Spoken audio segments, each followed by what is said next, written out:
ஏசாயா தீர்க்க தரிசன புஸ்தகம் 62ஆம் அதிகாரம் 2ஆம் வசனம். ஜாதிகள் உன் நீதியையும் சகல ராஜாக்களும் உன் மகிமையையும் காண்பார்கள். கர்த்தருடைய வாய் சொல்லும் புது நாமத்தால் நீ அழைக்கப்படுவாய். அல்லேலூயா. இதில் ஆண்டவர் நமக்கு குறிப்பிட விரும்புகிற ஒரு வார்த்தை என்னன்னா, உன் மகிமையை காண்பார்கள். உன் மகிமையை பார்க்க போகிறவங்களாம் சாதாரணமான ஆட்கள் அல்ல, ராஜாக்கள் உன் மகிமையை காண்பார்கள். அல்லேலூயா. மகிமை அப்படின்னு சொன்னாலே ஒப்பிட முடியாத தன்மை, சிறப்பான ஒரு தன்மை, மேன்மையாய் கூறப்படுகிற ஒரு காரியம். அது மாதிரி இன்னொருத்தருக்கு இல்லை அப்படி சொல்லலாம். இப்போ இந்த மகிமைங்கிற வார்த்தை யாருக்கு ரொம்ப பொருந்தும்னா நம்முடைய ஆண்டவருக்கு தான். அப்படி தானே? அவருடைய மகிமையை அவர் சொல்கிறார், நான் வேறு யாருக்கு என்ன செய்ய மாட்டேன், கொடுக்க மாட்டேன். அப்படின்னா என்ன அர்த்தம்? என்னை போல ஒருத்தர் கிடையவே கிடையாது. அதனால் எனக்கு நிகராக நீங்கள் யாரையும் கற்பனை கூட என்ன செய்யக்கூடாது, செய்யக்கூடாதுன்றார். வானத்தில்னாலும் சரி, பூமியிலனாலும் சரி, கடல் ஆழத்தில்னாலும் சரி, எனக்கு நிகராக ஒருத்தரும் இல்லவே இல்லை. ஏன்னா அவர் மகிமை நிறைந்தவர். இதே மாதிரி தான் இந்த வசனம் சொல்லுது, ராஜாக்கள் உன் மகிமையையும் காண்பார்கள். அப்போ பெரிய பெரிய நபர்கள், பிரபலமானவர்கள், பெயர் பெற்றவர்கள், சிறந்தவர்கள், மேன்மக்கள் என்று அறியப்படுகிறவர்கள் எல்லாரையும் பார்க்கும்போது அவங்க பார்வை எப்படி இருக்கும்? கொஞ்சம் மெத்தனமாக இருக்கும்னு. அவங்க மற்றவர்களை கனமாக பார்க்க மாட்டாங்க, மதிப்பாக என்ன செய்ய மாட்டாங்க, பார்க்க மாட்டாங்க. ஏன்னா அவங்க தான் எல்லாருக்கும் மத்தியில் எப்படி இருப்பாங்க, மதிப்பாக இருப்பாங்க, மரியாதைக்குரியவர்களாக இருப்பாங்க. புரியுதா? ஆனால் அப்படி மதிப்பும் மரியாதையும் மிகுந்தவர்கள் உங்களை சிறப்பானவர்களாக பார்த்தா உங்கள் ஸ்தானம் எப்படி இருக்கும் பாருங்க. அப்படி கர்த்தர் உங்களை பார்க்க வைக்க போகிறார். நீங்கள் நல்லா புரிஞ்சுக்கோங்க. இதுவரைக்கும் உங்களை பரிதாபமாக எல்லாரும் பார்க்கலாம், அல்லேலூயா. சாதாரணமாக எல்லாரும் பார்க்கலாம், ஒன்றும் இல்லாதவங்களா எல்லாரும் பார்க்கலாம், பிரச்சனையை சந்தித்தவர்களாக பார்க்கலாம், பாதிக்கப்பட்டவர்களாக பார்க்கலாம், கடன்காரர்களாக பார்க்கலாம், நோயாளியாக பார்க்கலாம், சரியாக படிக்காதவங்களாக பார்க்கலாம், ஒரு ஏழையாக பார்க்கலாம், தரித்திரர்களாக பார்க்கலாம், அல்லது ஒரு பிரயோஜனமும் இல்லாதவர்களாக பார்க்கலாம். நீங்கள் மற்றவர்களுக்கு முன்பாக ஒரு ஆளாகவே இல்லை அப்படிங்கிற நிலையிலும் பார்க்கப்படலாம். இந்த வார்த்தையை நீங்கள் விசுவாசிப்பீர்களானால், கர்த்தர் ராஜாக்கள் உன் மகிமையையும் காண்பார்கள் என்ற வசனத்தின்படி இருக்கிற பெரிய ஆட்களெல்லாம் உங்களை வியந்து பார்க்கத்தக்கதாக, ஆச்சரியமாய் பார்க்கத்தக்கதாக கர்த்தர் உங்களை உயர்த்துவார். அல்லேலூயா. அப்போ இதுக்கு ஒரு ஆசீர்வாதமான பாத்திரமாக, உதாரணமாக நான் உங்களுக்கு சொல்ல விரும்புகிற ஒரு நபர் யோசேப்பு. ஆமாம், சொல்லுங்க பார்க்கலாம். இந்த யோசேப்பை பார்த்தவங்க அவனுடைய மகிமையை பார்த்தாங்க, அவனுடைய மேன்மையை பார்த்தாங்க, அவனுடைய அதிகாரத்தை பார்த்தாங்க, அவனுடைய ஆளுகையை பார்த்தாங்க, அவனுக்கு இருக்கிற செல்வாக்கை பார்த்தாங்க, அவனுடைய உயர்ந்த ஸ்தானத்தை பார்த்தாங்க. அந்த எகிப்து தேசத்தில் அவன் எவ்வளவு செல்வ செழிப்பாக இருந்தாங்கிறத பார்த்தாங்க. அதே ஆசீர்வாதத்தை கர்த்தர் உங்களுக்கும் தரப்போகிறார். நீங்கள் எந்த இடத்துல இருக்கிறீங்களோ அந்த இடத்துல உங்களை எல்லாரும் இப்படி தான் நினைச்சி போகிறாங்க, பார்க்க போகிறாங்க. உங்கள் மகிமையை பார்க்க போகும் 3 கூட்டத்தார். அல்லேலூயா. எப்படி உங்களை பார்க்க போகிறாங்க அதை தான் இன்றைக்கி நான் உங்களுக்கு சொல்ல போகிறேன். ஏன்னா நல்லா புரிஞ்சுக்கோங்க, நம்ம நல்லா இருப்பதை எல்லோரும் பார்க்க என்ன செய்ய மாட்டாங்க, விரும்ப மாட்டாங்க. நம்ம மேன்மையாக இருப்பது எல்லாருக்குமே என்ன செய்யாது, பிடிக்காது. அல்லேலூயா. அதனால் ஒரு 3 நிலைகளில் உள்ளவர்கள் உங்கள் மகிமை என்ன செய்ய போகிறாங்க, பார்க்க போகிறாங்க. அதில் முதலாவது கூட்டத்தார் யார் அப்படின்னா, ஆதியாகமம் 37ஆம் அதிகாரம் அதனுடைய 20வது வசனத்தை நீங்கள் வாசித்து பார்த்தால், அங்கே யோசேப்பின் சகோதரர்கள் சொல்லுகிறார்கள், இவன் சொப்பனம் அது எப்படி முடியும்னு பார்ப்போன்றாங்க. அதனுடைய கடைசி பகுதியில் இருக்கு, நாம் அவனை கொன்று இந்த குழிகளில் ஒன்றிலே அவனை போட்டு ஒரு துஷ்ட மிருகம் அவனை பட்சித்தது என்று சொல்லுவோம், வாருங்கள். அவனுடைய சொப்பனங்கள் எப்படி முடியும் பார்ப்போம் என்றார்கள். ஆமீன் சொல்லுங்க. அப்போ உங்கள் மகிமையை முதலாவது யார் பார்க்க போகிறா தெரியுமா? விரும்பாதவர்கள் பார்க்க போகிறாங்க. ஹல்லேலூயா. இவன் கனவு கண்டு அந்த கனவை அவங்க சகோதரர்கள்ட்ட பகிர்ந்து கொள்ளுகிறான், தகப்பனார்கிட்ட பகிர்ந்து கொள்ளுகிறான். அதனால் அவனுக்கு கிடைச்சது பகை. சகோதரர்கள் அவன் மேல் பொறாமை கொண்டார்கள். இப்போ என்ன சொல்கிறாங்க, அவனை கொன்றுவோம். இந்த குழியில் தூக்கி போட்டுருவோம். இவனுடைய சொப்பனை எப்படி முடியுதுன்னு பார்ப்போம். அப்படின்னா என்ன அர்த்தம்? இவன் நல்லா இருக்கிறத பார்ப்பதற்கு உடன் பிறந்த சகோதரர்களை விரும்பலைங்க. அல்லேலூயா. இன்றைக்கி நான் உங்களை பார்த்து தீர்க்க தரிசனமாக சொல்கிறேன். நீங்கள் மேன்மையாக இருப்பதை, மகிமை நிறைந்தவர்களாக இருப்பதை, வாதத்தோடு இருப்பதை, ஆசீர்வாதத்தோடு இருப்பதை, அந்தஸ்தோடு இருப்பதை, செல்வாக்கோடு இருப்பதை பார்க்க விரும்பாத கண்கள் அதை காணும்படி கர்த்தர் செய்வார். அல்லேலூயா.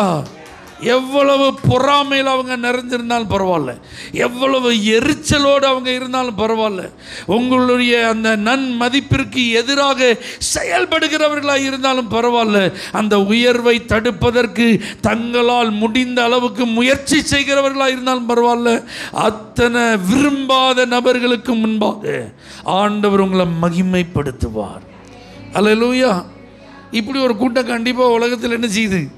இருக்கு. விரும்பாத கூட்டம். விரும்பாதவன் அடுத்தவனாக இருந்தால் பரவாயில்ல, சொந்த குடும்பத்தை சேர்ந்த நபர்கள், உடன் பிறப்புகள். ஆனால் கர்த்தர் பாருங்க, யாராக இருந்தாலும் பரவாயில்ல, என் மகன் யோசேப்பை நான் உயர்த்தி அவன் மகிமையை ராஜாக்களுக்கு காட்டணும்னு முடிவு பண்ணேன். அதை விரும்பாதவன் எவராக இருந்தாலும் பரவாயில்ல, நான் காட்டி தான் அவன் ஆண்டவர் காண்பித்து கொடுத்தார். அதே போல் உங்கள் மகிமையெல்லாம் கர்த்தர் காண்பித்து கொடுப்பார். நீங்கள் மகிமை நிறைந்த ஸ்தானத்தில் இருக்கிறத விரும்பாதவர்கள் நினைச்சு போகிறாங்க. சொல்லுங்க, பார்க்க போகிறார்கள். அல்லேலூயா. தாவீது ராஜாவா இருப்பதை சவுல் பார்க்க விரும்பலை. சவுல் பார்க்க விரும்பியது தன்னுடைய மகன் யோனத்தான் தான் தனக்கு பின் ராஜாவாக இருக்கணும். அந்த சிங்காசனத்தில் எனக்கு அப்புறம் ஒரு ஆள் அமர்ந்திருக்கிறத என் கண்ணு பார்க்கணுன்னா அது என் மகன் யோனத்தான் தான் இருக்கணுமே தவிர தாவீது ஒரு காலம் அந்த சிங்காசனத்தில் என்ன செய்யக்கூடாது? இருக்கக்கூடாது. அவன் அப்படி ராஜ மேன்மையோடு இருப்பதை என் கண்ணு பார்க்க விரும்பலை. அதுக்கு தான் அவன் துரத்திட்டே இருந்தான். அல்லேலூயா. ஆனால் கர்த்தர் அவனுக்கு நல்ல புரிய வச்சுட்டாரு. நீ என்னதான் அவன் உயிரை வாங்குறதுக்கு விரட்டினாலும், அவனை கொலை பண்ணுறதுக்கு அவனை விரட்டி அவனை பிடிப்பதற்கு முயற்சி பண்ணாலும், சமஸ்த இஸ்ரவேலுக்கும் ராஜாவா அவனை நான் நியமித்தது தான். அவனை நீ தோற்கடிக்க முடியாது. அவன் பிராணனை நீ என்ன செய்ய முடியாது? வாங்க முடியாது. அதனால் நல்லா தெரிஞ்சு போச்சு. அவனே சொல்லிட்டான், நீ கர்த்தரால் ஆசீர்வதிக்கப்பட்டவன், நீ மேன்மேலும் பலப்படுவாய், நீ பெரிய காரியங்களை செய்வாய். யோனத்தான் சொல்லிட்டான், கண்டிப்பாக நீர் தான் ராஜாவாக இருப்பீர். அல்லேலூயா. அப்படி நீ ராஜாவாக இருக்கும்போது நான் உமக்கு அடுத்த ஸ்தானத்தில் இருந்துக்கிறேன். ஆண்டவர் மாற்றிடுவார். விரும்பாதவர்களும் நீங்கள் மேன்மையாக இருப்பதை பார்ப்பதற்கு கர்த்தர் உதவி செய்வார். அல்லேலூயா. ரெண்டாவது ஒரு வாய்ப்பை ஆண்டவர் யாருக்கு கொடுக்குறாரு? அதனுடைய 45ஆம் வசனம், ஆதியாகமம் 45ஆம் வசனம், அதிகாரம் 26வது வசனத்தை நீங்கள் வாசித்து பார்த்தா அதில் நீங்கள் வாசிக்கலாம். 45 அதனுடைய 26. யோசேப்பு உயிரோடு இருக்கிறான், அவன் எகிப்து தேசத்துக்கெல்லாம் அதிபதியாக இருக்கிறான் என்று அவனுக்கு அறிவித்தார்கள். அவன் இருதயம் மூர்ச்சை அடைந்தது, அவன் அவர்களை நம்பவில்லை. நம்பாதவர்களுடைய கண்கள் உங்கள் மகிமை காணும். விரும்பாதவர்களுடைய கண்கள் உங்கள் மகிமை காண்பது போல நீங்கள் இப்படி இருப்பீங்க, இப்படி இருக்கீங்கன்னு நம்பவே முடியல அப்படி சொல்லுவாங்க பார்த்தீங்களா? அந்த கூட்டம்லாம் பார்க்கும். ஏன் இந்த யாக்கோபால் நம்ப முடியலன்னா, இவனுடைய நினைவெல்லாம் எப்படி இருக்குது? யோசேப்புங்கிற ஒருத்தன் இப்போ உயிரோடு இல்லை, அவன் செத்து பல வருஷமாக என்ன செஞ்சிட்டு ஆயிட்டு. ஆனால் இப்போ அவன் அனுப்பியிருக்கிற வண்டிகள், அவன் கொடுத்து விட்டுருக்கிற உச்சிதங்கள், அந்த சிறப்பெல்லாம் பார்க்கும்போது இப்போ அவனால் நம்பாமல் இருக்க முடியல. அல்லேலூயா. நல்லா சொல்லுங்கள், சந்தோஷமாக ஒரு அல்லேலூயா. அப்போ உங்கள் உயர்வை இவங்க இப்படி உயர்ந்திருக்கிறாங்களா, என்னால் நம்பவே முடியலைன்னு ஆச்சரியப்படுற அளவுக்கு நிறைய பேர் உங்களை என்ன செய்ய போகிறாங்க? ஏன்னா அவர்கள் உங்களை குறித்து நினைத்து கொண்டிருப்பது வேற. அல்லேலூயா. அவங்க உங்களை குறித்து நம்பிக்கொண்டிருப்பது வேற. அவங்க படிக்கலை, அவங்க இந்த ஊரில் இருக்காங்க, அவங்க அந்த வேலையை பார்த்துருக்காங்க, அவங்க வாழ்க்கை இப்படி போச்சு, இந்த மாதிரி ஒரு பிரச்சனை வந்தது, இப்படி அழுதுட்டு இருந்தாங்க, இப்படி அலைஞ்சிட்டு இருந்தாங்க, அதனால் அவங்க இப்படி தான் இருக்காங்க அப்படின்னு தான் நான் நினச்சிட்டு இருந்தேன். ஆனால் இப்போ கொஞ்ச கால இடைவெளிக்குள்ளே இவ்வளோ உயர்வா, கொஞ்ச கால இடைவெளிக்குள்ளே இவ்வளோ மேன்மையா, கொஞ்ச காலம் தான் நான் அவங்கள இன்னும் பார்க்காம இருந்தேன், ஆனால் அதுக்குள்ளே இவ்வளோ ஆசீர்வாதமா அப்படின்னு உங்கள் உயர்வை நம்ப முடியாத அநேக கண்கள் உங்கள் மகிமையை காண்பார்கள். அல்லேலூயா. ஏன்னா உங்களை குறித்து அவங்களுக்கு சில அபிப்பிராயம் என்ன செய்யுது இருக்குது, நீங்கள் இப்படித்தான் அப்படின்னா அவங்க நம்பிட்டு இருக்கிறாங்க. ஆனால் அப்படிப்பட்ட சூழ்நிலையை கர்த்தர் மாற்றினார். அல்லேலூயா. எகிப்திலிருந்து இவர் ரதங்களை அனுப்பி விட்ருக்கான், வண்டியெல்லாம் அனுப்பி விட்ருக்கான். எதுக்கு? அண்ணம்மாருடைய குடும்பத்தை பிள்ளைகளோட அவங்களுடைய அனைத்து பொருட்களையும் கொண்டு வந்து எகிப்து தேசத்தில் குடியேறுவதற்கு. ஆமென் சொல்லுங்க பார்க்கலாம். இப்போ நீங்கள் கொஞ்சம் யோசிச்சு பாருங்கள், இந்த யாக்கோபு தன்னுடைய பிள்ளைகளை அந்த தேசத்திற்கு தானியம் வாங்க அனுப்பும்போது மிருக ஜீவன்களை கொடுத்து தான் என்ன செஞ்சார்? அனுப்பினார். அல்லேலூயா. அது மேலே சுமந்துட்டு வர்றதுக்கு அவங்க என்ன வண்டியிலலாம் போனாங்க நமக்கு என்ன செய்யலை, தெரியல. ஆனால் இப்போ வீட்டு முன்னாடி பென்ஸு, ஆடி, இந்த மாதிரி கார்ஸாக வந்து நின்னா எப்படி இருக்கும்? நம்ம வீட்டில் 2 வீலரே சரியா இல்லை. அல்லேலூயா. அப்படியே இருந்தாலும் நம்ம வீட்டில் 4 வீலர்னாலும் அது ஒரு பெரிய சொல்கிற அளவுக்கு பிராண்டு இல்லை. ஆனால் இப்போ நம்ம வீட்டுக்கு என்ன வந்திருக்கு? அல்லேலூயா. இப்படி உலக தரம் இந்த வாகனம்லாம் வந்து நிற்குதுன்னா அதை நம்ப முடியுமா? அல்லேலூயா. கர்த்தர் அப்படி உங்களை நம்ப முடியாதவர்களுடைய கண்கள் காண உங்களை மேன்மைப்படுத்துவார். நீங்கள் கண்டிப்பாக நல்லா இருப்பீங்க, நீங்கள் கண்டிப்பாக உயர்ந்த நிலையில் இருப்பீங்க. அல்லேலூயா. நீங்கள் கண்டிப்பாக மேன்மை அடைவீர்கள். உங்கள் வாழ்க்கையில் கர்த்தர் உங்களுக்கு தருகிற அந்த அந்தஸ்தை நிறைய பேரால் நம்பவே முடியாமல் வாயில் கை வைக்க போகிறாங்க, மூக்கு மேலே விரலை வைக்க போகிறாங்க, அவங்க கண்கள் அகல விரிய போகிறது. இவங்களா இப்படி இருக்கிறாங்க, இவங்களா இவ்வளோ மேன்மையாக இருக்கிறாங்க அப்படின்னு நம்ப முடியாமல் பார்க்குறவங்க, உனக்கு தெரியுமா, நான் கேள்விப்பட்டேன், நான் பார்த்தேன், இப்படி இருக்காங்க. அந்த அளவுக்கு கர்த்தர் உங்களை என்ன செய்ய போகிறார்? மகிமைப்படுத்த போகிறார். உங்கள் குடும்பத்தில் எல்லாரும் ரட்சிக்கப்படுறத யாருமே நம்ப முடியாத அளவுக்கு இன்றைக்கி சூழ்நிலை இருக்கலாம். உங்கள் கடன் தீரும் அப்படிங்கிறத நம்ப முடியாத அளவுக்கு உங்கள் கடன் சுமை அதிகமாக இருக்கலாம். உங்கள் வியாதி தீர்க்கப்படாது என்று நம்ப முடியாத அளவுக்கு உங்கள் நோயின் உக்கிரம் பெருசாக இருக்கலாம். உங்கள் வாழ்க்கையில் இருக்கிற பிரச்சனையை ஒருத்தராலும் சால்வ் பண்ண முடியாதுங்கிற அளவுக்கு பிரச்சனை தலைவிரிச்சு ஆடிட்டு இருக்கலாம். குடும்பத்தில் இருக்கிற பிரிவினைகள், போராட்டங்கள், இதெல்லாம் இவங்களாம் என்னைக்கு தேர போகிறாங்க அப்படி தான் சிலர் நம்பிட்டு இருக்கலாம். ஆனால் நீங்கள் குடும்பமாக, பிள்ளைகளோட, மருமக்கள்மார்களோட, பேர பிள்ளைகளோட ஆசீர்வாதமா, சந்தோஷமா, அல்லேலூயா, மகிழ்ந்து களி கூறுகிறத எல்லா கண்ணும் பார்க்கும்போது இவங்க குடும்பமாக இப்படி சந்தோஷமாக இருக்குது, இவங்க குடும்பமாக இப்போ ஒன்றா இருக்குது, இவங்களா இப்போ எல்லாரும் சேர்ந்து இருக்கிறாங்க அப்படின்னு ஆண்டவர் நம்ப முடியாத அளவுக்கு உங்கள் குடும்பங்களிலே மகிமைப்பட போகிறார்.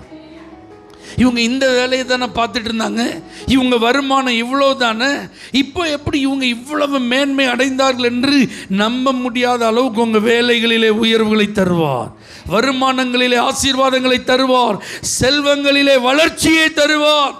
நம்ப முடியாத வளர்ச்சி உங்கள் வாழ்க்கையில் வரப்போகுது, நம்ப முடியாத உயர்வுகள் உங்கள் வாழ்க்கையில் வரப்போகுது, நம்ப முடியாத முன்னேற்றங்களை கர்த்தர் உங்களுக்கு தரப்போகிறார். அப்போ உங்கள் கூட படித்தவங்க, உங்கள் கூட வேலை பார்த்தவங்க, உங்கள் தெருவில் உங்கள் கூட வாழ்ந்தவங்க, உங்கள் நண்பர்கள், உங்கள் உறவினர்கள் நம்ப முடியாதபடிக்கு உங்கள் உயரங்களை பார்த்து ஆச்சரியப்பட போகிறார்கள். அல்லேலூயா. மூன்றாவது ஒரு கூட்டத்தார் உங்கள் மகிமையை பார்க்க போகிறாங்க. அவங்க எப்படிப்பட்டவங்க? ஆதியாகமம் அதே 48ஆம் அதிகாரம் 11வது வசனத்தை பாருங்க. 48:11. இஸ்ரவேல் யோசேப்பை நோக்கி, உன் முகத்தை காண்பேன் என்று நான் நினைக்கவில்லை, ஆனாலும் இதோ உன் சந்ததியையும் காணும்படி தேவன் எனக்கு அருள் செய்தார். ஹல்லேலூயா. விரும்பாதவர்கள் பார்க்க போகிறார்கள், நம்ப முடியாதவர்கள் பார்க்க போகிறார்கள், இப்போ நினைக்காதவங்களாம் பார்க்க போகிறாங்க.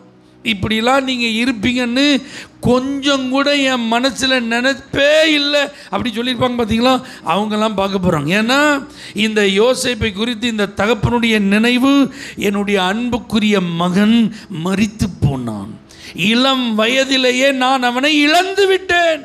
பரிதாபமாக என்னுடைய நாட்களை நான் என்ன செஞ்சிட்டு இருக்கிறேன், அழுகையோடு செலவு செய்து கொண்டிருக்கிறேன் தான் நினச்சிட்டு இருந்தான். இந்த செத்து போன மகனை மறுபடி பார்ப்பதற்கு எனக்கு என்ன கிடையாது, வாய்ப்பே இல்லைன்னு அவர் நினச்சிட்டு இருந்தார். ஆனால் இப்போ யாக்கோபு செத்து போனான் என்று நினைத்த யோசேப்பை உயிரோட பார்க்குறான். எப்படி? வெறும் மகனா இல்லை, எகிப்து தேசத்தின் அதிபதியாக பார்க்குறான். அல்லேலூயா. ராஜாவுக்கு அடுத்த நிலையில் இருக்கிற ஒரு பெரிய மனுஷனா பார்க்குறான். ஆமீன் சொல்லுங்க. சகல அதிகாரத்தையும் கரங்களில் உடையவனா பார்க்குறான். உன் பெர்மிஷன் இல்லாமல் ஒருத்தனுக்கு கையையும் ஆட்டக்கூடாது, காலையும் ஆட்டக்கூடாதுங்கிற ஒரு பவர்ஃபுல் மனிதனாக இருக்கிறத இந்த யாக்கோபு பார்த்து எவ்வளோ ஆச்சரியப்பட்டான் பார்த்தீங்களா? அல்லேலூயா. அது மாத்திரமல்ல, அவன் சொல்கிறான், உன்னையவே நான் பார்ப்பேன்னு நினைக்கலப்பா, ஆனால் உன் சந்ததியையும் நான் பார்க்குறதுக்கு ஆண்டவர் என்ன செஞ்சிருக்கிறார், உதவி செய்திருக்கிறார். அப்படின்னா இதெல்லாம் நினச்சி கூட பார்க்காதவங்க பார்க்குற மகிமை. அல்லேலூயா.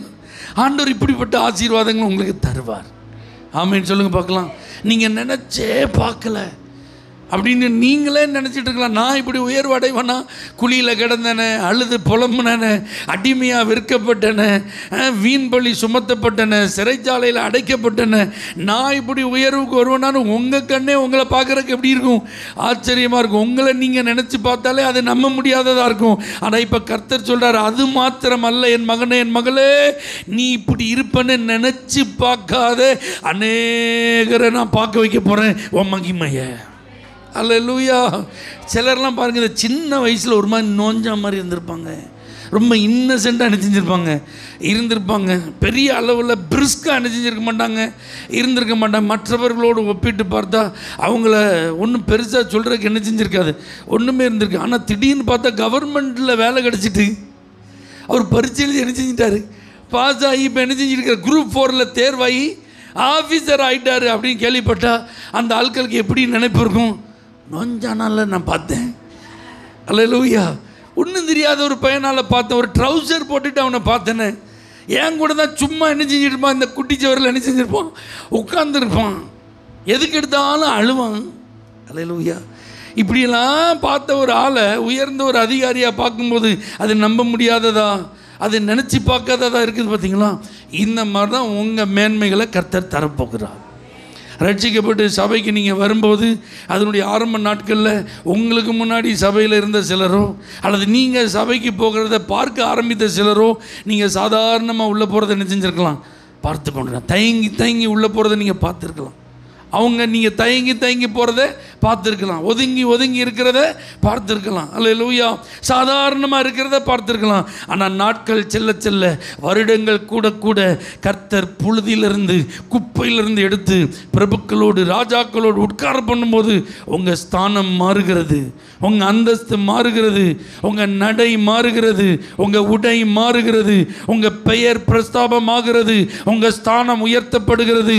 அப்போ உங்களை சாதாரண பாரமாக பார்த்த அதே கண்ணு, அல்லேலூயா, ஒரு நாள் நீங்கள் பக்கத்தில் உட்கார்றத ஒரு மாதிரி பார்த்த கண்ணு இன்னைக்கு என் பக்கத்தில் இவங்க உட்கார்ந்தா நல்லா இருக்கும்னு சொல்கிற அளவுக்கு உங்களை கர்த்தர் உயர்த்தினால் எவ்வளவு மகிமையாக இருக்குமோ.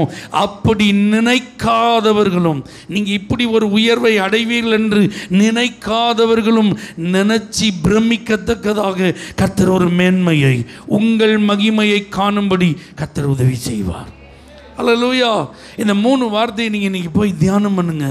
விரும்பாத ஒரு கூட்டம், நான் நல்லா இருக்கிறத விரும்பாதவர்கள் பார்ப்பாங்கன்னு சொல்லியிருக்கீங்க. நம்ப முடியாதவர்கள், இவங்கெல்லாம் இப்படி இருக்காங்கன்னு தட்டி விட்டாலும் மூச்சு அடைச்சி போய் நிற்கிற ஒரு குரூப் இருக்கும், அவங்க கண்ணை பார்க்கணும்னு சொல்லியிருக்கீங்க. நான் இப்படி இருப்பேன்னு கற்பனையில் கூட நினச்சி பார்க்காத ஒரு கூட்டம் இருக்குது, இவங்க மத்தியில் நான் உயர்த்துவேன், என் மகிமையை காண்பிப்பேன்னு சொல்லியிருக்கீங்கன்னு நீங்கள் நினச்சி பார்த்து கர்த்தரை ஸ்தோத்திரம் பண்ணுங்க. கண்டிப்பாக உங்களை கர்த்தர் ஆசீர்வதிப்பார். அல்லேலூயா. இந்த மகிமையை ஜனங்கள் பார்க்கணுன்னா இந்த மகிமைக்கு முன்பாக ஒரு வார்த்தை இருக்கு, உன் நீதியையும். அல்லேலூயா. நீதிக்கு அப்புறம் தான் என்னது, மகிமை. அப்படின்னா நாம் எப்படிப்பட்டவங்களாக இருந்தால் நம்முடைய மகிமையை விரும்பாதவர்கள், நம்பாதவர்கள், நினைக்காதவர்கள் பார்ப்பார்கள்னா நம்பிக்கைக்குரியவர்களாக இருக்கணும். ஆமென் சொல்லுங்க பார்க்கலாம். நம்ம எப்படிப்பட்டவங்களா இருக்கணும்? நம்பிக்கைக்குரியவங்களா இருக்கணும். இந்த யோசேப்பினுடைய வாழ்வை நீங்கள் கவனித்து பார்த்தால், அவன் வீட்டில் இருக்கும்போதும் அவங்க தகப்பனாருக்கு அவன் நம்பிக்கைக்குரியவனாக இருந்தான். சகோதரர்கள் சில தவறுகளை செஞ்சுட்டே இருப்பாங்க. அப்பாட்ட வந்து சொல்லுவாங்க, நீங்கள் இந்த மாதிரி அண்ணன் மாதிரிலாம் என்ன செய்கிறாங்க, சில காரியங்களை செய்கிறாங்க, அவங்களுக்கு அது தப்புன்னு தெரியாமல் என்ன செஞ்சிட்ருக்காங்க. ஏன்னா இவன் அப்படி தவறுகள் என்ன செய்ய மாட்டான், செய்ய மாட்டான். அப்படிப்பட்ட தவறுகளுக்கு அவன் விலகி இருப்பான். அல்லேலூயா.